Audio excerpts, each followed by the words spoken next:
In today's deep dive, we ask if the NFL could adopt EFL-style relegation. But before we take the deep dive, our quick five. A new MLB documentary puts the spotlight on mental health. That's number one. Number two, Netflix is telling all about Brett Favre's scandals. 3, Jd Vance fumbled. Literally. 4, Shane Lowry. 5, and more athletes seem to be picking up side hustles. I'm Jason Kander. I'm joined by Adisu Demisi. Welcome back to The Game Within, where we talk about the business and politics of sports and how each shapes what happens on the field. Okay, we're going to start with our quick five, Adisu. Number one, Greg Whiteley's The Clubhouse shines a light on the real cost of playing Major League Baseball. This is a Netflix doc. It's an 8-episode series. I just finished it. It follows the Boston Red Sox during the 2024 MLB season as the young team fights through growing pains and the pressure that comes with playing in front of one of baseball's most passionate fan bases. Before we get into the specific mental health aspect of this, have you seen any of this yet? I haven't seen it yet. I've definitely seen the coverage, though. But you saw Welcome to Wrexham, right? I did. Okay. This is. I mean, it's the same people, and it's which is to say, it's quite good. Because I mean, Welcome to Wrexham is quite good, and this is very similar. They take a very similar approach. You would, for Wrexham fans, particularly fans of the show, you will recognize things like the way that they zero in on specific characters, follow their arcs, really give you a sort of access that I have not seen in Major League Baseball, particularly to stuff like, decisions made by the front office, what the players' actual lives and are like. They actually give you. Well, it's like it's very much it's baseball version of Wrexham, and it's what struck me about. I mean, also you have the tactics like the really high quality, production value on the field, and that thing where they take baseball and soccer, European football, I guess I should say, have in common that if you are not, like I am, a very intense fan of the game with baseball, then you might see it as boring. And so they do a really good job of showing you game action, but abbreviating it and letting you follow the drama without you having to go through the less exciting parts. And golly, I don't hate the Red Sox. I hate the Yankees. I'm not a Red Sox fan. I've been to Fenway, but I can get into the romance of it. I just wish it had been my team. It's so good that I hate that it's making me like a team that I'm not, naturally inclined to like. I mean, that's what these things do. They're smart marketing plays for the teams. And, obviously they figured it out with Wrexham. They figured it out with Drive to Survive. Back in the day during the pandemic, I remember watching the Sunderland documentary. I never saw it. Which is now, but I've heard about it. Yeah, second tier English soccer team, but that is like a tradition. Much like the Red Sox, a deep tradition team that kind of fell deep in the table. Anyway, point is, this is a formula that works, right? And this particular documentary, I haven't watched it yet, but the mental health parts we're going to talk about here in a second are. You don't see that kind of vulnerability from players ever, really. We talked a couple of weeks ago about the starting 5 NBA version of the Drive to Survive, which was like pretty bland, honestly, because all the athletes kind of didn't. You could tell it was a bit of a marketing campaign, but this, this one, apparently, it sounds like. I mean, did it feel like it was subtle marketing, but did it feel explicitly marketing for the Red Sox, or was it more? Did it actually feel like you were getting the real?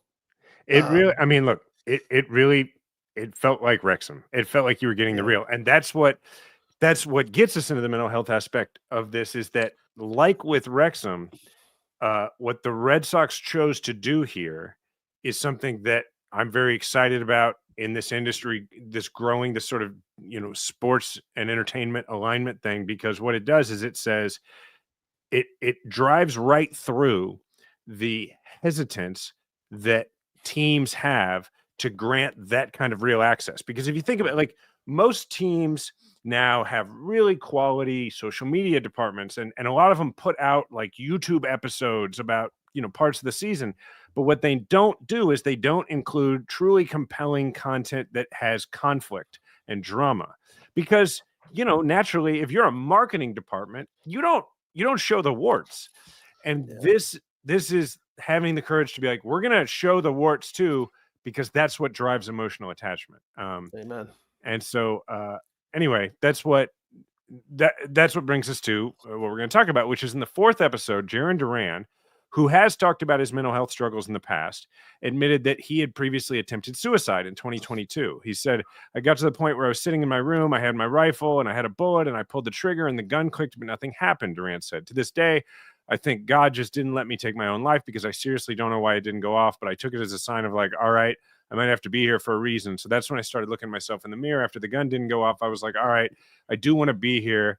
Or do I not want to be here? And his career, however, started having its upward trajectory in 2023 after he was recalled from AAA early in the season.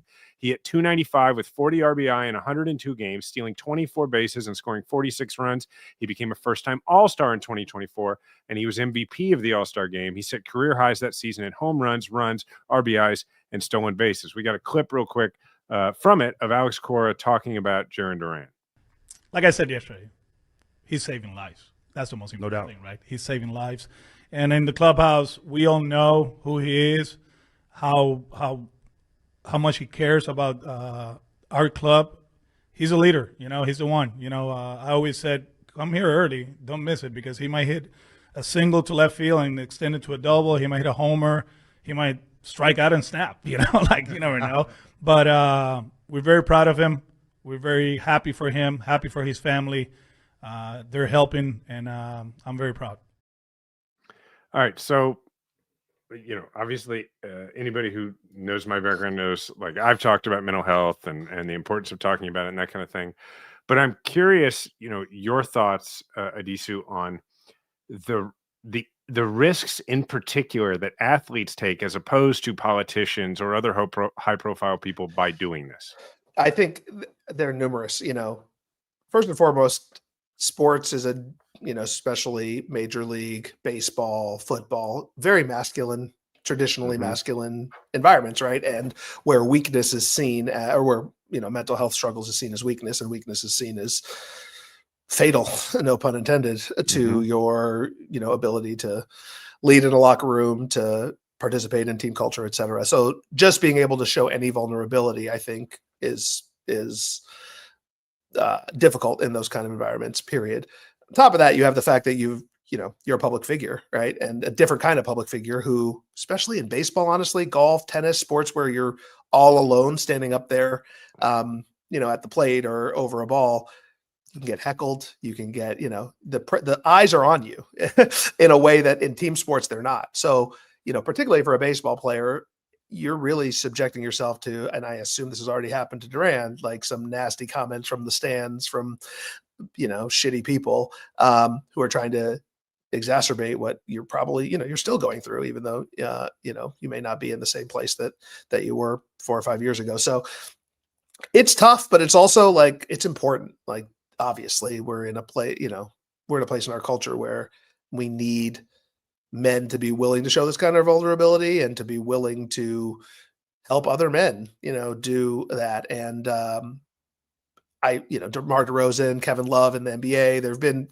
it's happened a lot more, I think, over the course of last 4 or 5 years. And if we're being honest, there's been an exploitation of that on the right, to like make that seem unmasculine or uncool or whatever it might be. Weak, and that beta, all that business. Beta, exactly, all that nonsense. And so, like, the more traditionally strong, talented, athletic men who do it, the better, right? It's just, if nothing else, to counterbalance that nonsense coming from the other side. I have seen it firsthand as somebody who, I'm an athlete, but not a junior. I'm a 43-year-old guy who still plays baseball. You haven't won the All-Star Game MVP. I hesitate to say I'm an athlete in the context of talking about people who've been paid to do it at the highest level. But I would just say I'm not at all known for being an athlete. I'm known as you are in the political space. But I have seen how me being in the political space and having the profile of a veteran and then talking about my mental health, I've had the privilege of having a lot of people come up to me. And, I wish everybody who was open about their mental health had the privilege of having people come up and say, you doing that saved my life. Like, that has happened to me, and it is a great reinforcement of my decision. And that has, I'm sure, happened for Jarren Duran. But also, you're right. The difference is, it's not like, now that I do podcasts and I do my business stuff and my nonprofit stuff, it's not like every time I go into a Zoom meeting, there's also somebody outside my door yelling at me about being weak and that kind of thing. And like, when he goes to the office, that is also going to happen. And so I do think they deserve a lot of credit for being open about that sort of thing. We have some stats here that Philip put together. They say as many as half of elite athletes struggle with mental health problems at some point in their lives, depression, anxiety. This is like it may be a majority thing that's happening in sports. And again, probably particularly in these sports that are individual sports where you can't, a slump is pronounced because people are, it's you and you alone, and you can't blame it on, oh, my teammate Draymond Green didn't make the layup today, that's why we lost. It's like, no, we lost because, I didn't play well. I think about the Masters this weekend, right? Like, if Rory McIlroy had lost, that's 2 majors in a row after the collapse at the US Open, or kind of in a row. Like, what does that do to somebody who has to depend on themselves and only themselves? So it is like it is probably something that more athletes than not, male, female, are experiencing at some level of severity.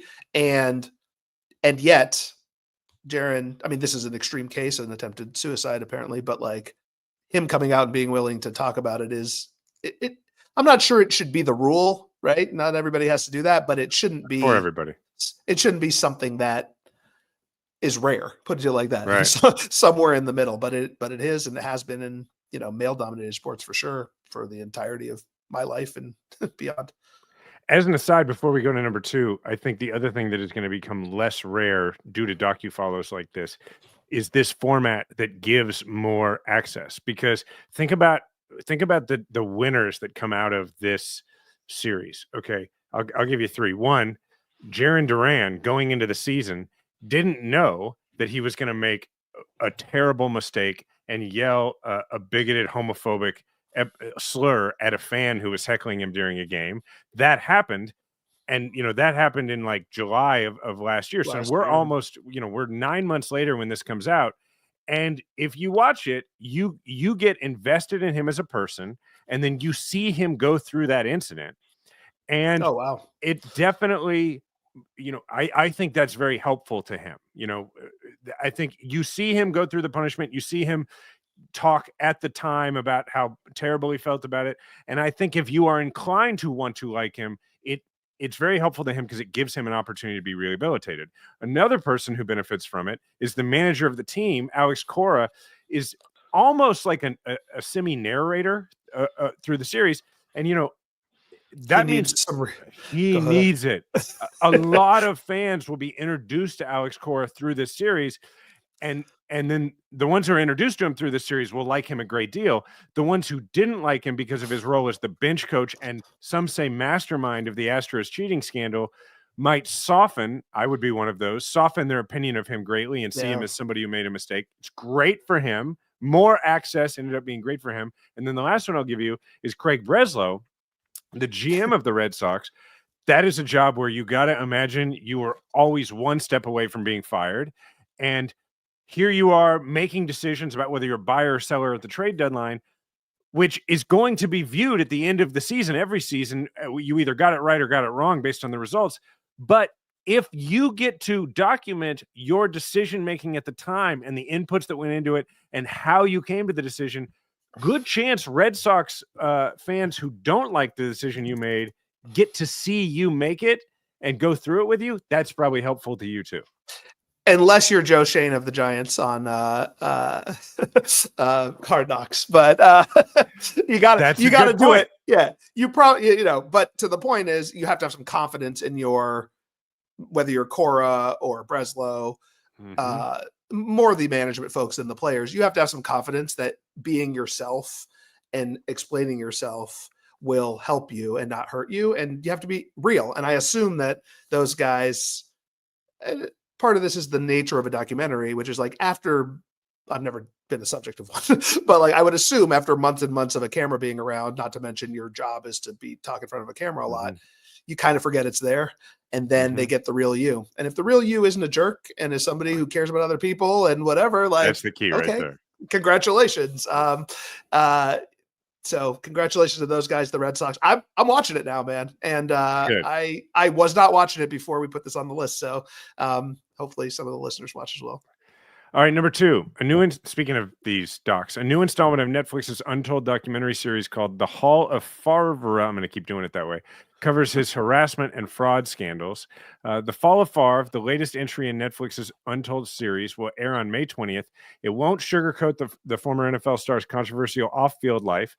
According to Front Office Sports, this documentary will explore Favre's rise to fame and the scandals that have plagued his reputation in the years since, from legal battles to personal issues. But there's another side to Favre, the womanizing, hard-partying QB whose secrets were fiercely protected in provincial Green Bay. Once his hard-nosed father, Irv, died in 2003, Favre had nobody to tell him no. Slowly, he began to go off the rails. As former Packers beat writer Dylan Tomlinson recalls, my editor pulled me aside and said, I want you to write the story of Brett Favre as a family man. I said, I don't write fiction. This feels to me like maybe Favre was less involved than the Red Sox were in their version.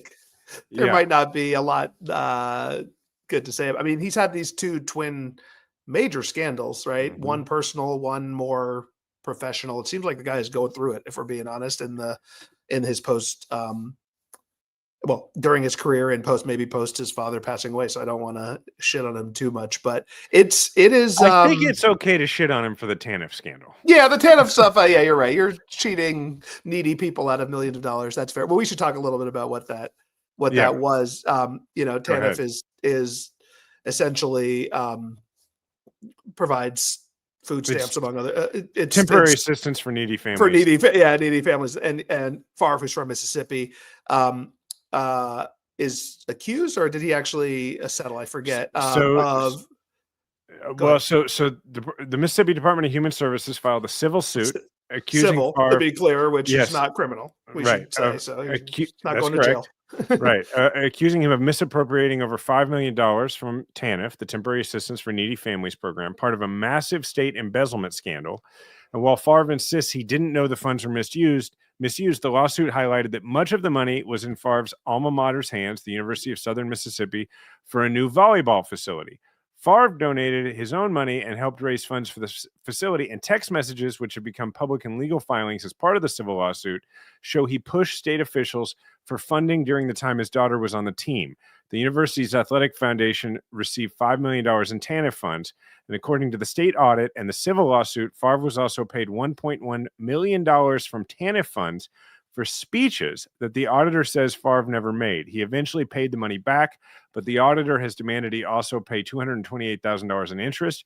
Prevacus, a company developing a concussion drug in which Favre was the top outside investor and stockholder, also received TANF funds. Okay, yeah, he deserves. He deserves it for the Jen Sturger thing too. So maybe I was being too gracious, but it is interesting that there is still room in the space for documentaries that are investigative journalism, right? And there's no reason why Favre cooperating with this would have made it better or worse, but it is the flip side of the coin of the Welcome to Wrexham Red Sox documentary type things, which is like, or all the documentaries we've talked about, Court of Gold, etc., which are about documenting sports and human interest. This is really a piece of investigative journalism for somebody who at one point was the greatest football player in the world, right? Or at least the MVP of the league. The most exciting.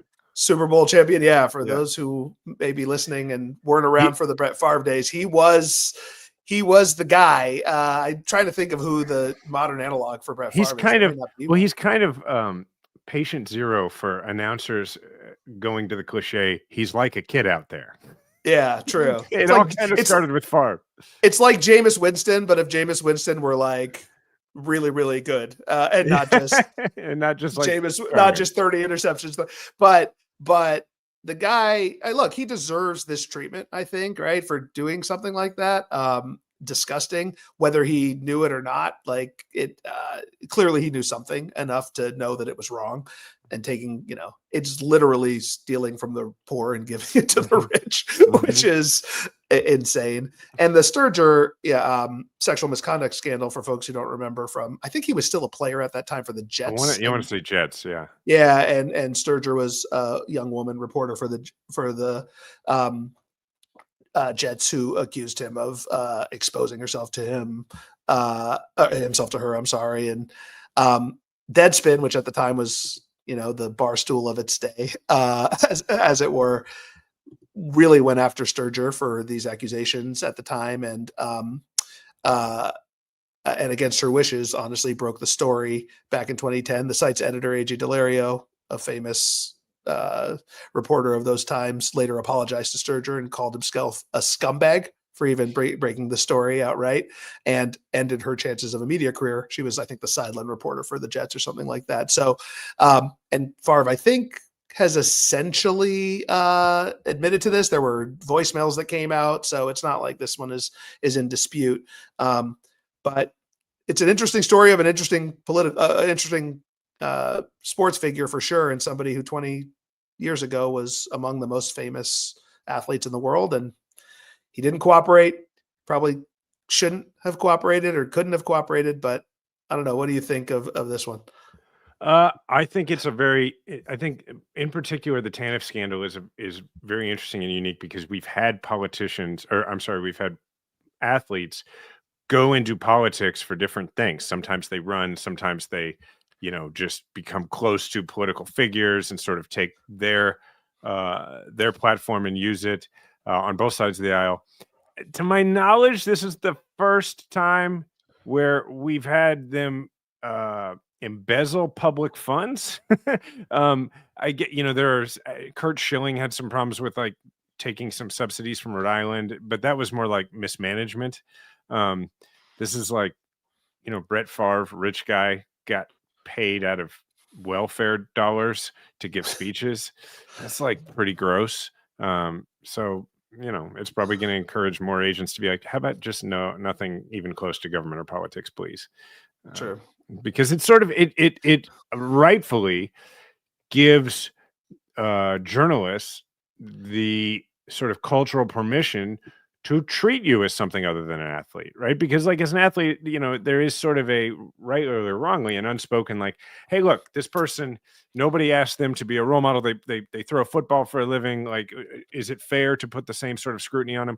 But when you go into the realm of public policy and public life, you go into a different level of scrutiny. And just to put a fine point on it, I think it's actually specifically about appropriations. Like, it's one thing to advocate for policy changes, whatever they may be, that are sort of right.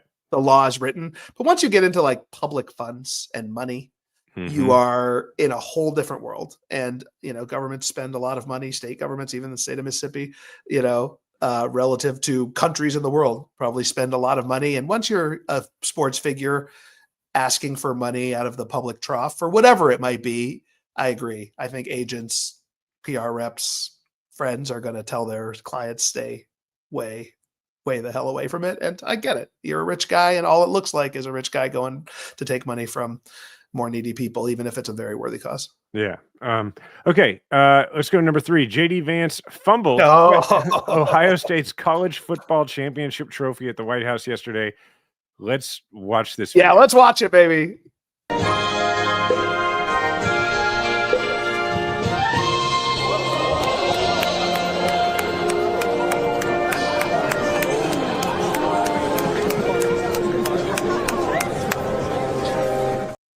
Okay, for the audio audience, it's pretty simple. He's standing in front of the Ohio State team. Trump is there holding a helmet, and he goes to pick up the trophy. And apparently the trophy exists in 2 parts.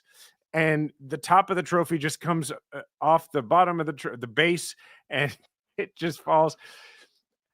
What is your first just emotional reaction to this? Okay, I love it because this guy's a joke.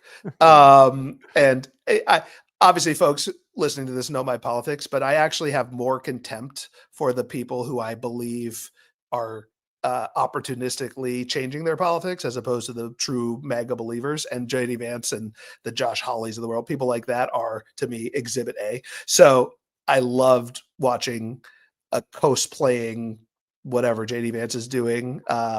Even though I believe he's a real fan of the Ohio State, football team, like just take it on the chin and what was going to be his big moment, right? Obviously, this is a huge, like, usually this would be the president doing this, right? But because JD Vance is from Ohio, like, and presumably a real Ohio State fan, this was it. This was the photo op, and it was bungled. I mean, more people are going to see this about JD Vance probably than a lot of other things, which is my second point, and I'm sure one that you've thought of too, which is vice president.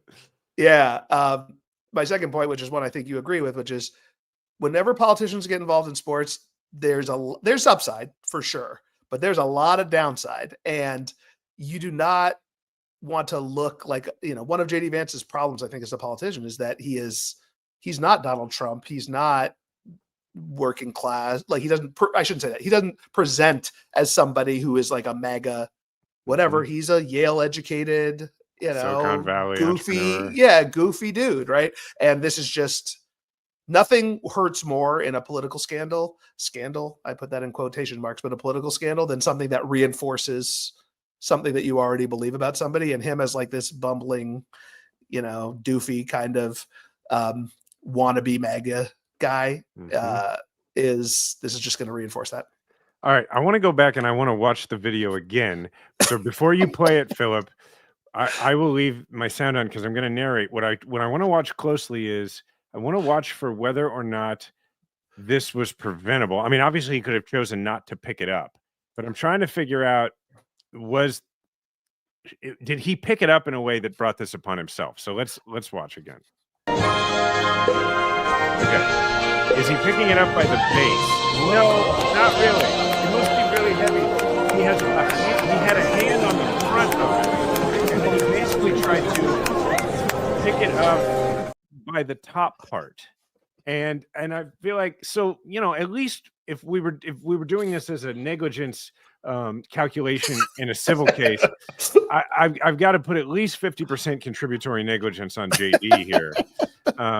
But Travion Henderson, who's holding it, probably gets 25, right? He's holding. There's 25, but he looks like he knew this might happen, and he was like trying to prevent it a little bit. To his credit, yeah. Wow. I'll say this about JD Vance.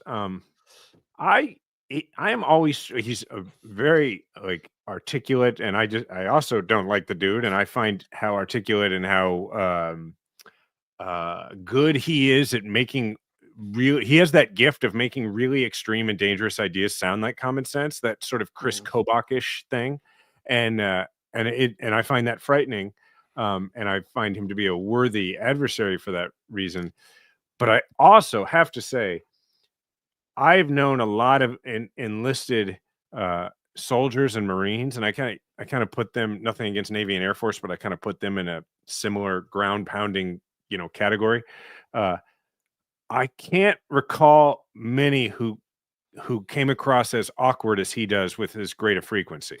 And so I'm not sure what's going on there. Usually a dude who, he deployed. I mean, there's a high awkwardness quotient. He doesn't feel comfortable in his own skin. I think it goes to the fact that he has changed himself he graduated from Yale Law School in 2013.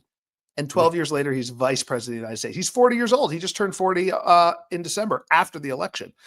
He does it. So he's still growing into this new person that he's become. And I'm not sure he really feels comfortable with it. And I don't think it's his authentic, true self. And it just comes through. He was an anti-Trumper like 2 cycles ago. And 8 years ago.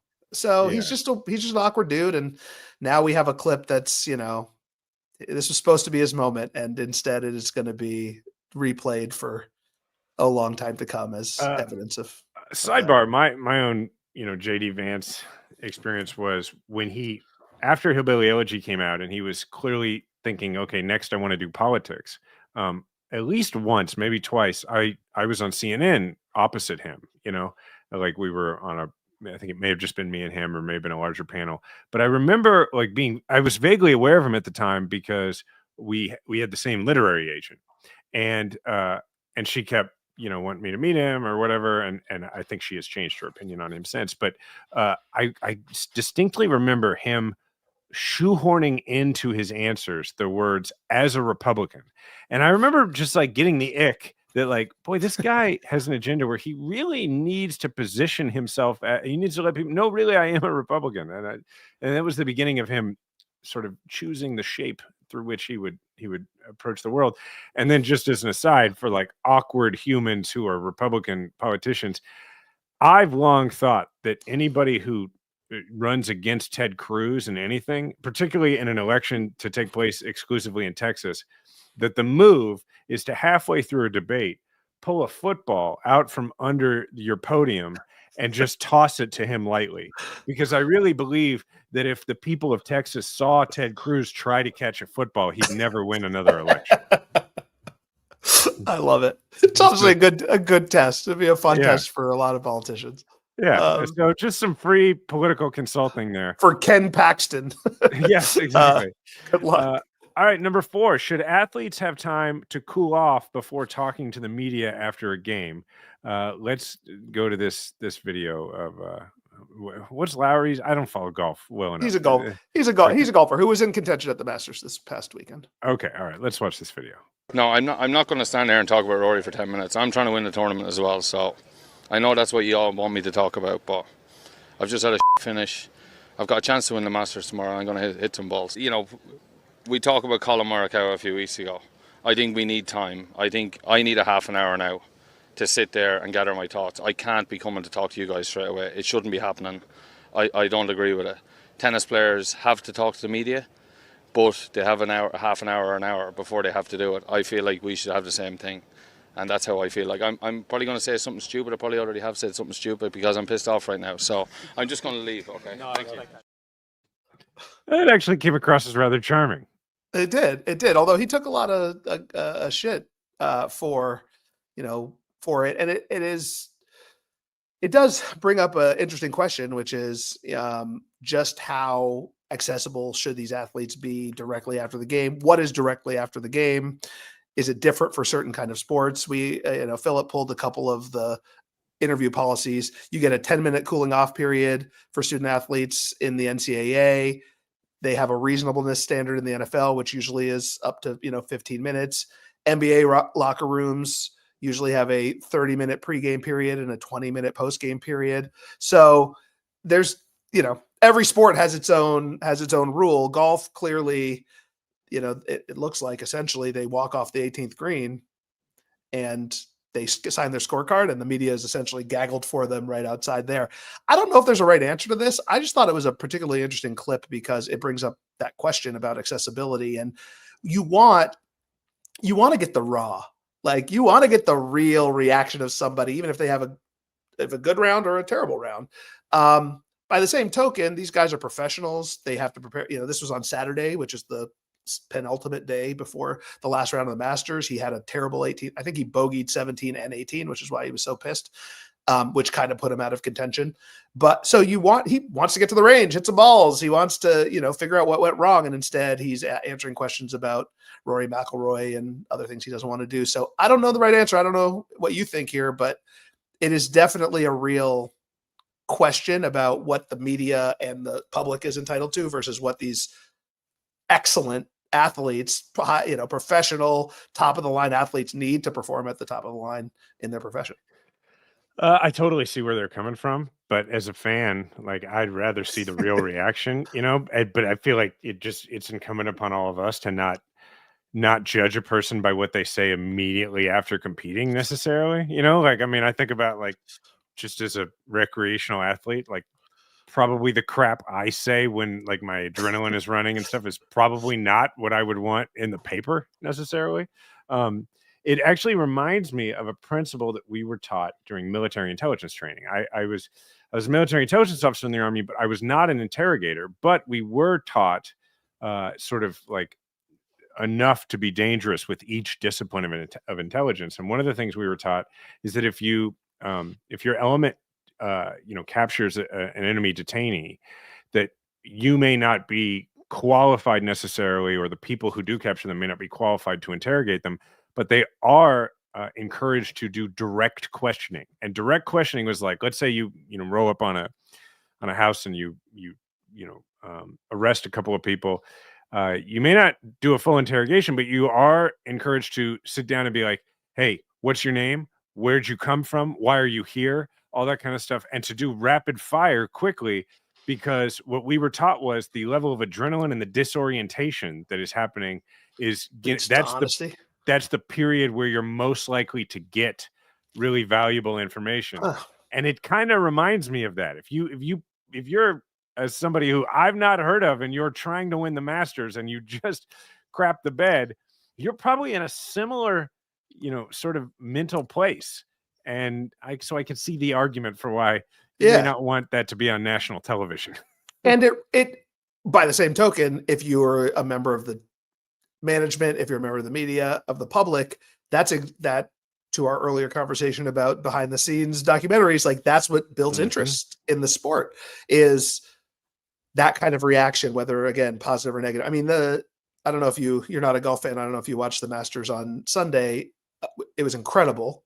First of all, just as a sporting event, but I found myself watching Rory McIlroy walking off the 18th green, winning the Masters, like multiple times, because it was like amazing to watch the emotion coming out of him. And now it's become a meme on social media, which is pretty hilarious. But that is part of sports, right? The emotion is part of, it may not be part of the performance of sports, but it's certainly part of the consumption of sports. So you want to see that. By the same token, I think you've got your athletes are going to figure out how to turn down the volume most of the time. You see those, I think about the interviews with the coaches in NBA games at the end of the first or at the beginning of the second and fourth quarters, which are usually like there's just like nothingness. They're just like, get away from me. I don't want to talk to you. Right. So like people are figuring out how to play this game, and maybe you don't actually get what you want 90% of the time, but 10% of the time you get a Shane Lowry interview like this. The most legendary example, of course, is Richard Sherman's post-game interview in 2013 in the NFC Championship, when most people will probably remember this, when he, sounding like a WWE wrestler, was like, try me with a sorry-ass receiver like Crabtree. That's the result you're going to get. So good. And so good, and I remember people were like, whoa, because up until that point, like Sherman's reputation, he was like the cerebral defensive back. He went to Stanford, and now I think that's kind of how people think of him still, because now he's doing the broadcasting thing. But certainly a brand building opportunity for athletes too, right? Like the ones who have good at it. have the ability to compartmentalize, they can use it to their advantage and build their notoriety by being a good interview, especially in those moments. So it's there's no right answer. I think the last thing I'll say though is teams versus individual sports. I totally understand more why teams need time before they come out, because you need time to talk to each other. You need time to debrief what happened in the game while it's still fresh in your mind. But the tennises, the golfs, those individual sports, I think I lean on the side of I want as soon as possible to get them and figure out what they're really feeling. We are not a delayed gratification culture. Sorry, Sorry. All right, number 5, another athlete turning heads during the Masters was Ken Griffey Jr., who showed off his photography skills in an era increasingly defined by athletes with side hustles. I'd love this. Griffey took up photography as a second career years ago following his Hall of Fame baseball career. He's been credited for shooting MLB, NFL, and MLS games, as well as IndyCar events. He recently shot the MLB Tokyo Series in Japan, which began the new baseball season. He has plenty of experience behind the lens, but he acknowledged capturing the chase for the green jacket is a new challenge. He said, realistically, I'm the low man on the totem pole. That was when he was discussing his venture into sports photography. I'm still picking it up. If you're not willing to learn, then your pictures aren't going to get any better. But have you seen some of his? Yeah, here we go. Some of his. They're I was very good. They are. They're very good. He had one of, I don't know which golfer it was, walking along the side of a water hazard, and it's like perfect. The reflection of the guy in the water. He's got a really keen eye. Not just for balls and strikes, but also for good photographs. And I just want to say I'm really for elite human beings choosing. I mean, we call it side hustles here, but like side quests. Like, okay, I showed that I'm the greatest at this. What else can I just be the greatest at? I 100%. First of all, these are people just like you and me and anybody else listening. What you do as a career or what you're best at isn't the sum total of who you are. So that's number one. Number two is this is these guys are, most playing careers are over professionally, certainly by the time you're in your mid 30s, right? And you have there's the picture you're talking about. Yeah. That's a keen eye to see that That's photo. And unbelievably good for the listeners. I think that's Jordan Spieth walking down next to the water and the reflection, like Jason said. But yeah, if you're done by the time you're 35 years old, sure, you've made a ton of money. Sure, if you're Ken Griffey Jr., but like you still have 30 years of pre-retirement left to do something. And you could just sit on your money. You could just invest it and passively make income, or you could go have a second career or a second side career, as it were. So good for him. And there are lots of examples of athletes. I do think in the LeBron is actually in some ways the pioneer of a lot of this in the 2010s, but like doing it while you're playing, so that you're ready to launch out in your mid 30s, or in LeBron's case, maybe 50s, because he looks like he's going to play forever, into your second career, like not from scratch, but you've actually already built up a baseline of skills and connections and even a business. I would also make a distinction between a side hustle, which is like, I have this business, which is generally going to mean like I have a lot of people in my orbit who will take my platform and help me, leverage it, and side quests. And to me, the difference would be like Ken Griffey Jr. can't do what he's doing with just the people around him using the Ken Griffey Jr.-ness of everything. Like he actually had to learn how to be a really good photographer. And so, we have some examples here of like side hustles. Max Crosby of the Raiders has been named assistant general manager, or was of the Raiders. I guess was of the Raiders, right? Or is he still with him? I think he said no. He signed a big deal. Okay, yeah. Assistant general manager of the EMU football team. Crosby will assist with evaluating high school and transfer portal prospects and help manage the team's NIL revenue share budget. He will also serve as special assistant to the athletic director on fundraising, alumni relations, and student athlete support. I would say the second half of that goes as like side hustle, because it's like, I'm going to use my platform. But the first half, like that's side quest-ish, right? Your guy Steph. You could become the general manager post career. Exactly. Andrew Luck, I think did that here at Stanford out here. Yep. Go ahead. Steph Curry, he's doing it for Davidson. Go ahead. Yeah, Steph Curry's doing it at Davidson, his alma mater, which small school in North Carolina. He's the assistant general manager of their program, and I think folks listening to this program probably know just how important that role has become in college sports with NIL. It's actually more akin to what a professional team would be. So my guess is in his post-playing days, he's going to even lean in more. But yeah, you got to evaluate talent, something that I would assume some of these players are really good at, but also there's a business element to this. There's obviously a recruitment element to this. It's a real job. I'm going to skip through some of these and just basically say that a lot of these also are like business founders, right? Like Rory McIlroy, co-founder of TMRW Sports with Tiger Woods, launching the Indoor Golf League, the founder, and then you got Audra Wilson, founder of Burnt Wax Candle Company. You got so those to me go in the side hustle category of like, let's use the platform, let's use the likeness. Probably they're not, spending a lot of time in like, the P&Ls of the companies. So, but then we have athletes who have had political careers. So Colin Allred, former Titans linebacker, served 6 years in the House representing Texas. And then you got Tommy Tuberville, who I would argue, though he got elected, has had up and down results in his side quest as the former Alabama head coach, as Philip has it here, insufferably representing the state. Also had up and he was Auburn's head coach, not Auburn, Alabama. yeah. Sorry, Nick Saban. Regardless, he had up and down results there too. That's true. Recently claimed that he was good friends with Patrick Mahomes and had recruited him, and then Mahomes was like, "Yeah, I don't know that guy," but like in a nice Mahomes-ish way, like, "Yeah, I didn't have the chance to meet him," So Royce White, former NBA player who unsuccessfully ran for Senate in Minnesota, is doing it again in 26. Jeremy Gray, former CFL player, serving as a Democratic member of the Alabama House of Reps, and it goes on. I forgot that Marshawn Lynch is possibly going to run for Oakland mayor, which I'm all for. That dude is so watchable. That would be my hometown. That would be where I'm sitting right now, and that would be hilarious. Although we have an election today, a special election for mayor, and then another election next year. And he obviously hasn't declared. But yes, that would be entertaining to say the least for my hometown. Absolutely. So anyway, I don't know. I don't have a conclusion on this other than I'm for, not necessarily always politics, but more side quests. Like, I don't know if when LeBron finishes his playing career, if he becomes like the world's greatest botanist, I would not be surprised. And it would be such a flex, man.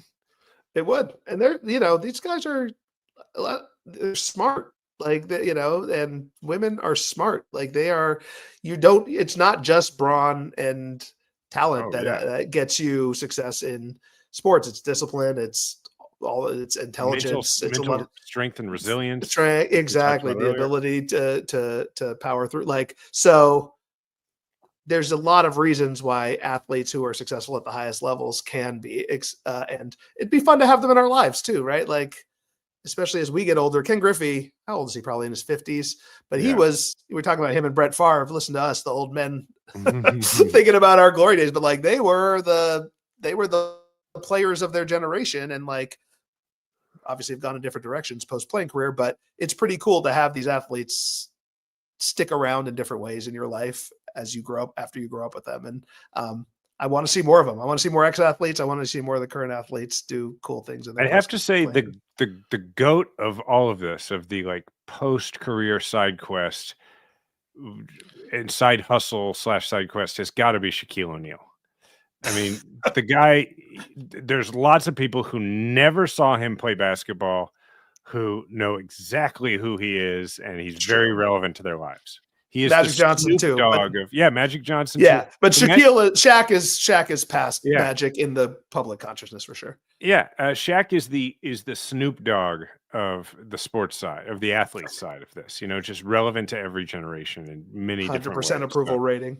Right, exactly. Okay, for our deep dive, what if American sports did promotion and relegation like the English Football League does? So for background, European soccer offers a great model to emulate for a second division. Each year, teams in England's Premier League must win a certain number of games or risk dropping out. It's called relegation. It motivates owners and players and keeps fans engaged through the end of the season. Furthermore, teams sent down the previous season have every incentive to play as hard as possible to break back into the top division. There's a hierarchy between the leagues, and teams can hypothetically move from the very worst league all the way up to the best league. In England, for example, there are 4 fully professional leagues going from the Premier League all the way down to League 2. And I mean, you follow European soccer a lot more than I do. Very close. Talk more about this. Yeah, it is. So essentially, I mean, the way you explained it is right, but essentially you have 2 competitions going on in any league at any given time. One is for the championship, and 2 is to not get relegated. And in most European leagues, it's like the last 3 positions out of 20 teams in the league, roughly speaking. So, you got to get into 17th place to stay in the league. I should say, I guess there are 3. I'm talking about the Premier League. So you have the championship, you have the relegation, and then you have promotion. So if you're in the second or third or fourth tier, the top 3 teams, much like the bottom 3 teams of the top league get relegated, the top 3 teams of the second league get promoted. So it allows for there to essentially, first of all, tanking is not a thing, because the amount of money that is on the line is literally tens of millions of euros, hundreds of millions in some of these cases. And second, even for the mid-tier teams, right? A team that's in 8th place, that like there's no playoffs in European soccer. Interesting to point out. I think there are sometimes, right, for the lower leagues, like you'll have a short playoff to be like the 4th team to go up or something. Yes, but there's no playoffs to win the championship. Right, the league is won based on regular season record. But if you're in 8th place, for example, or 10th place in a league that has no championship, you have nothing to play for but for promotion or but for Champions League I won't get into is like the promotion of the highest level leagues in Europe. So anyway, the point is it gives every team 1 to 20 essentially something to play for from game 1 to game 38. And that changes the entire dynamic of European soccer and of sports and how people follow it. So I was thinking about which sports in the United States would benefit from this the most. And I will go, let's talk about them. Let's just talk about them each. I feel like the NFL, you could make the argument because it does have tanking, and it's like with the NBA, it's a problem. Because then you have, like our version of this is, are you rooting for your really bad team to lose more so that you get the higher draft pick? Which seems like very much the opposite. But then again, the NFL and the NBA have a degree of parity where the reason that tanking happens is because then you can be really good again in like 3-4 years or less. So I don't know. So, do you feel like it would improve the NFL or the NBA, the risk of relegation? Oh man, I think it would improve the fan experience. Yeah, I think for sure, because I think if you are the Patriots in the last game of the season last year, and Bill Simmons was openly rooting for them to lose to get the number 1 pick, but on the line is the tens of millions of dollars and the prestige that goes along with being in the NFL versus the NFL 2 or UFL, whatever you want to call it. Like, it's an entirely different experience for the fan. It makes every game mean more. It makes every game mean more to the players, et cetera. So thus it would make the competition, I think, better. So for the most part, I think it would be good for the fans. I think the problem here is a business one, because first of all, no owner is ever going to agree to this. Like, I don't know how they got the owners to agree to this in the first place in Europe. It has to have been from the founding, right? It's the only way it works. Because, literally the amount of money that a Premier League team loses when they get relegated, I don't know off the top of my head, but it is hundreds of millions of dollars in sponsorships and revenues from TV, et cetera, et cetera. The complicated nature of the deal is difficult. But yeah, if the Patriots end up in the UFL, it's catastrophic for their bottom line. And there's no NFL owner who's going to agree to have the risk of that happening in any given year. Secondarily, I think it would be really tough to figure out the mechanics of the draft and how players end up, Europe is just a basically free market, just, winner take all buy and sell system, but we have a draft and college sports and how this all interacts. Right. But that would change it a lot. That would change it all. But from a fan experience, I think both the NBA and the NFL would really benefit from it. NFL could play their off league during the week. Maybe even it could leak into the spring, and you could have more, and people would watch NFL 2 if they knew that the champion of the NFL 2 or the UFL would actually get promoted to the NFL main league. There's no doubt in my mind it would be a great experience for the fans, but I just can't see a way to make it work. NBA too, right? It'd be awesome to have a summer league basically for promotion. You just get relegated to the G League.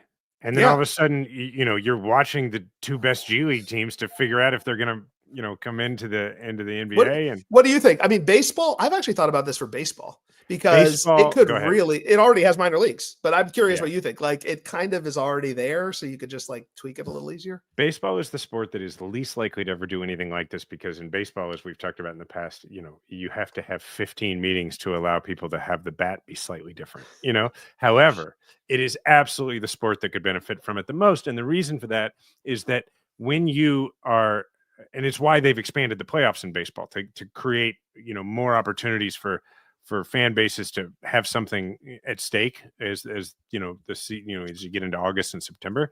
But baseball is the sport because you play 162 games and you play every day from April to the end of September, basically. If your team is not competitive, it is the longest death march, right? And then, as a Royals fan, where we've had many, many years where we knew from the beginning of the year we weren't going to be competitive, in those years, we are searching for the things to pay attention to care about. And it'll be like, oh, well, let's see if, how many all-stars we can get. This player, we're rooting for this player to have a great year, that kind of thing. And that's fine. But it's not the same. And so and also like it just as a Royals fan, it just feels unfair that like last year our team way overperformed. They had the arguably the biggest turnaround in the history of baseball from one season to the next, and then we have to run into the New York Yankees in the playoffs, who we almost beat, but like they have players whose payroll is the size of our payroll, like that, what they get paid. And it does feel to me like it should be like in the seasons where we're getting ready to get to that level, we should get the chance to go win some lower league and be very excited about it. And in that league, it's just like us and Cleveland and the Twins, and then like everyone in every central division. Right. Exactly. I think my audio or my video just froze, but whatever. But I'll just keep going. But yeah, I think, and then you could bounce down to like AAA as a team. But how cool would it be if like, the Royals AAA team is the Omaha Storm Chasers. The people of Omaha, how excited would they be if like the Royals are having a bad year, and instead of just like at the end of this really good year that your Storm Chasers are having in AAA, that all that's going to happen is these guys you've been enjoying watching are going to leave town. What if that meant if the Royals were having a really bad year and the Storm Chasers are having a great year, that meant next year the Yankees and the Dodgers have to come to Omaha to play your team? That would be amazing. Yeah, that I feel like that is the thing about relegation and promotion that is like the most exciting thing in European soccer. To get Manchester United or Liverpool or whoever is the big name your big Real Madrid big soccer team to come to Luton Town, right? Who got promoted last year and immediately got relegated one time, is like life-changing for those fans, for that community, to have them play in their stadium. I mean, it's a really big deal. And some teams make their way up and basically are what they call, perennially mid-table teams, right? They're always 8th to 15th, but like, that's great. That gives you at least the chance every year to go qualify for the Champions League or theoretically win the title like Leicester City did in 2016. But it's also like really cool for the fans that like maybe Omaha can not only join the major leagues, but stay in the major leagues. And coming in 17th place or whatever the equivalent would be in Major League Baseball would become a real accomplishment, because then suddenly the Storm Chasers are a major league team. So I love it. It's never going to happen, but there's fun. No way. One thing I've thought of though is, well, there's two things we might as well throw into this discussion. One is a new league that does this. I think soccer has actually USL, which there's a USL team in Oakland called the Oakland Roots. They have recently, which is like a second tier soccer, US professional soccer team. They recently announced that they're going to start a first tier league to compete with basically on the level of MLS, but have a relegation promotion system between the two. Whether it works or not, I don't know. Obviously they got the owners of the USL existing teams to agree to it, but it might actually bring a lot of eyeballs to USL in a way, because it's the only league in America that will have it. That might affect other leagues. The other thing, and it's tangential, but I think connected, is in-season tournaments, which the NBA has, which, but I think is the only American sport that really has NBA and WNBA. I mean, well, you have like MLS has cups that they play for. True. But in the major American sports, basketball, football, baseball, it does feel like cups is the other way to do this. Yeah. If you're not going to do relegation and promotion, like at least that gives the Pirates and the Tigers or whoever, the White Sox, right on, another chance, the Spurs, you name it. So there's got to be a way. Maybe that's the middle ground here, is you're not going to have promotion or relegation, but the whole point of this is to give every team something to play for all the time. And maybe the cups include lower level teams, right? The FA Cup, which is the domestic cup in your English soccer, includes every club team in England at any level. Now, obviously, Manchester City, Liverpool, whoever win it most times, but like you'll get every once in a while a game between a fourth level team and a Premier League team, and it becomes competitive and you're stressed out about it. So maybe that's the solution here. It's like, let's have some kind of MLB Cup where like minor league teams are included, or NBA Cup where G League teams are included, and I love mix and that. match a little bit. And make there like a cash prize for the, the NBA has done really smart because, I mean, I assume that the team gets some revenue too, but like they've made it like each player gets $500,000 if they win the thing. Dude, I think that would be fantastic. And it would be cool. Like, it's almost like the NIT, right? It's like if at the conclusion of the season, your team can get invited to come play, or not. Maybe it's like, I don't know, like, right now there's a big complaint that the layoff is too long for the one seeds in MLB, and then the wild card teams get to play right away. And on the one hand, if you're the one seed, like, you get time to heal up, but on the other hand, baseball is a sport that if you're not playing it every day, you can be really a come out of problem. rhythm. Maybe you just make everybody takes a week off, and during that week, there's like tournament. 4 teams, something like that. They play, or maybe 8 teams playing a tournament, and there's a big prize at the end of it. Maybe it's like an extra draft pick. Maybe, who knows? Something that's for the owner, and then some cash for the players. And I don't know. I think that would be. I'm all for incredible. this. We've talked about this on the show before.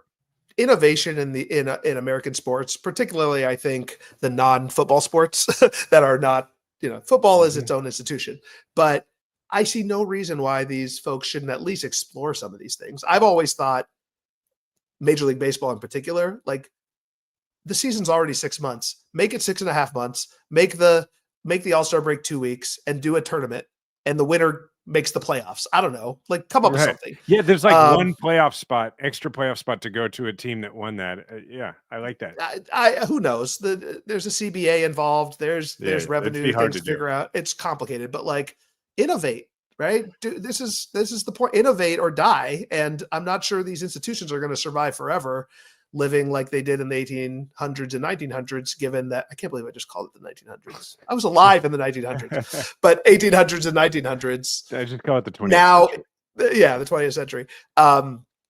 In a new media environment, in the new world we live in, like, these aren't going to exist forever, even the NFL, but especially the non-football leagues. I think the lesson to be learned here is for the sports that are about to really start and enter the American consciousness that haven't. So I'll give you 2. One is we are starting to have professional volleyball leagues. And if I were one of those leagues, like, I would start from the beginning. We're going to have a promotion and relegation system, right? Like, because you're starting from scratch. You can do it. And then the other that hasn't really launched yet, but I think has a lot of promise, is like women's Major League softball. Because when the College World Series for softball comes around, I start watching the games, and like, they're really exciting. Like, it's a good on-field product. And I think that league can have a lot of success, but I do think it makes sense. Like, let's play the first couple seasons and then split it, so that, because you want the fan base, you want to always be playing for something to keep the fan base engaged. That's where I'd go with it. So all it comes down to is make the games mean something. And right. The NFL has a scarcity. I think Ethan Strauss calls, and others have called it, like, the scarcity advantage, which is like, there are 17 games and then 3 to 4 playoff games. Soccer in Europe is like this, 38 games. Every game means something. These longer tail sports that have 162 games or 81 games, it's easy for you to just get lost in the sauce, and you got to make every game mean something somehow. And this, whether it's relegation or promotion or something else, like, it's getting hard to sit down and watch 162 baseball games and follow your team in this attention economy world. So innovate or die. All right. This was fun. Thanks everybody for listening. And remember, sports do actually matter quite a lot. See you next week.